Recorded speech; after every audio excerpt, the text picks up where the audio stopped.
Good morning, Hank. It's Tuesday, February 10th, and today I am finally going to answer real questions that real Nerdfighters asked about my real new book, Paper Towns. There shouldn't be any real spoilers here, but if you're terrified of spoilers, you can solve that problem by reading the book. What is Paper Towns about? It's about a girl named Margot Roth Spiegelman, her next-door neighbor Q, the state of Florida, and Walt Whitman. How did Song of Myself get to be so central to the plot of Paper Towns? Two reasons. First, Song of Myself is a beautiful poem that's deeply involved with how we can imagine other people more effectively. And second, Walt Whitman is hot! I mean, that guy could sound his barbaric yelp over the roofs of my world anytime. Will Paper Towns ever be a movie? I don't know. The movie rights were acquired by Mr. Mudd and Mandate, the people who brought you such awesome movies as Juno, and I am currently writing the screenplay, so I guess it's up to me whether or not it's good enough to be made into a movie.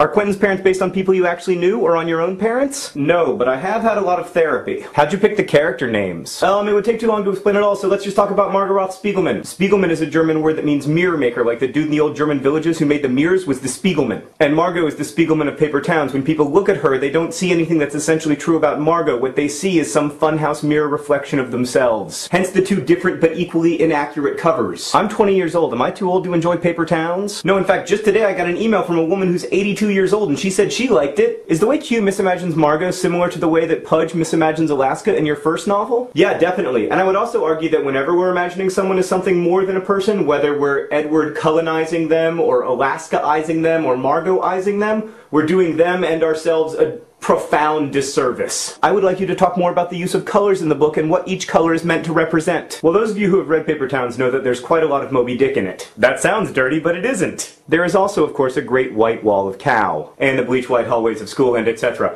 There are also a lot of black Santas. And then there's Margot's middle name, which means red. As Melville did in Moby Dick, I kind of wanted to subvert our expectations that white is a symbol for purity and excellence, and I wanted Margot to be outside that dichotomous realm between what is good and what is terrifyingly evil. I mean, I'm just gonna say it, Hank. That is the first time in the history of YouTube that a cow has had a fight with a black Santa. I'm a pioneer. How many of the details in your novel are purposeful and how many are random? Well, ideally nothing in a novel is totally random. Does Ben's beer sword represent some kind of inner conflict? Okay, fair enough, some things are random. Is Q based on your high school self? Not really. Actually, I don't think we have anything in common except that we're both tall.